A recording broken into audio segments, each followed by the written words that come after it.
Madam जी, हमनी के नाटक कंपनी में राउर स्वागत। हाँ? मतलब कि हिंदी में बोली, हिंदी में।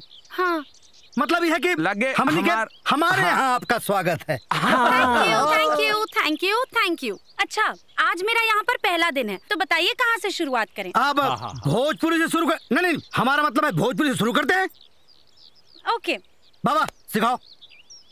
हो गईल बा प्यार ओढ़निया वाली से। बोली। हो गई है प्यार। अब लो, हो गई है ना तो हो गईल बा। हो गईल बा। हाँ, प्यार ओढ़निया वाली से।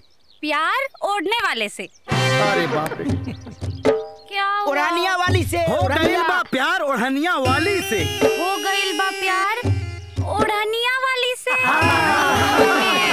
अच्छा, बताई पंडित जी, बताई ना ब्याह कब होई? पंडित जी बताए ना ब्याह कब होई? ब्याह कब होई? वाह, क्या बात है।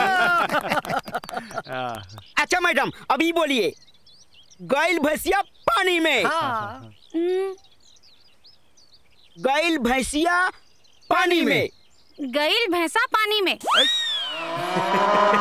अरे भैंस और भैंसा दोनों अलग होला। जैसे मर्द मेहरारू में, मतलब लेडीज जेंट्स में मेल फीमेल होता है, वैसे इसमें भी भैंसा मतलब मेल, भैंस मतलब फीमेल। तो यहाँ भैंसिया गई है। फिर से बोला।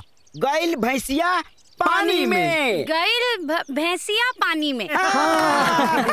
अच्छा, सुना हम बोलत हनी। जेकरा में होई दम उहे खूंटा गाड़ी। जेकरा में होई दम उहे कुत्ता मारी। रे कंता रे, तारा अच्छा वाला फिल्म के नाम नहीं के सुझाई दे। खूंटा गाड़ी। अब रजा दी ना मैडम जी। 1 मिनट। हाँ, बहुत हो गई भोजपुरी में सिखौली। अब वही भोजपुरी में डांस। चलो शुरू करो। हाँ चलो, बजाओ। हाँ,